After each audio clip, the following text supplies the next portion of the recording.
I don't know what to say. The kind of novel I have just completed. It's basically a Hindi novel, एक हिंदी का उपन्यास है धर्मवीर भारती के द्वारा रचित। उपन्यास का नाम है गुनाहों का देवता। बहुत सारे लोगों ने इस उपन्यास को पढ़ा भी होगा, हो सकता है आप में से, और कुछ इसे पढ़ने की तैयारी में होंगे।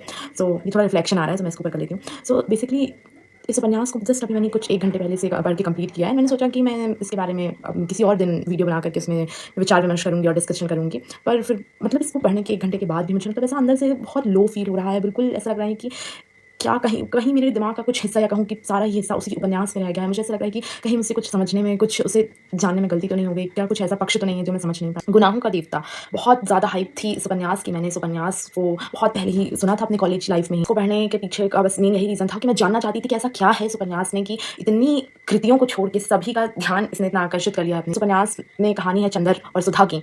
चंदर, सुधा और भी कई सारे लोग हैं इस उपन्यास में। सुधा की बहन है विंती, उसकी सगी बहन ही है वो, पर उससे वो छोटी है। और सुधा के ही पिता हैं डॉक्टर शुक्ला। फिर एक और कैरेक्टर आती हैं पंपी, उनके भाई हैं। ऐसे ही अनेक कैरेक्टर्स हैं इस उपन्यास में। और पता नहीं, मुझे अभी भी ऐसा लगता है कि कहीं बहुत कुछ है इस उपन्यास में जानने, समझने, सीखने के लिए। और मुझे ऐसा लगता है कि अभी मैं उतने अच्छे से उसे और नहीं जान पाई हूँ। और फिर मैंने इस उपन्यास को फाइनली पढ़ा।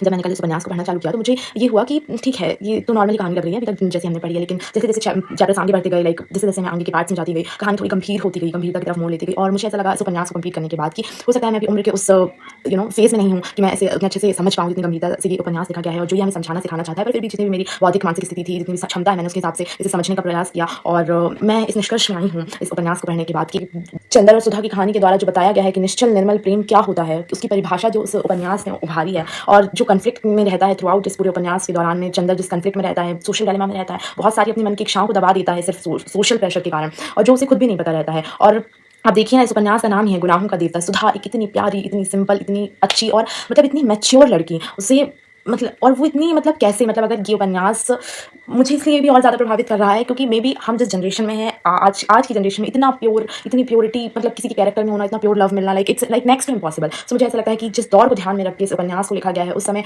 हो सकता है कि इतना कुछ ऐसा निश्चल निर्मल प्रेम हो। अगर हम आज की दुनिया को देखें जहाँ पे सब कुछ कैपिटलाइज कर दिया गया है and like everything is commercialised है, तो वहाँ पे ऐसा लगता है कि सब सिर्फ स्वार्थ के लिए ही जी रहे हैं। वो निस्वार्थ भाव अब मुझे कहीं देखने नहीं मिलता है ऐसे आसपास की दुनिया में। हाँ, अगर हम अपने माता पिता की बात छोड़ दें उसके अलावा। तो मुझे उसको पढ़ के लग रहा था कि like how is it even possible.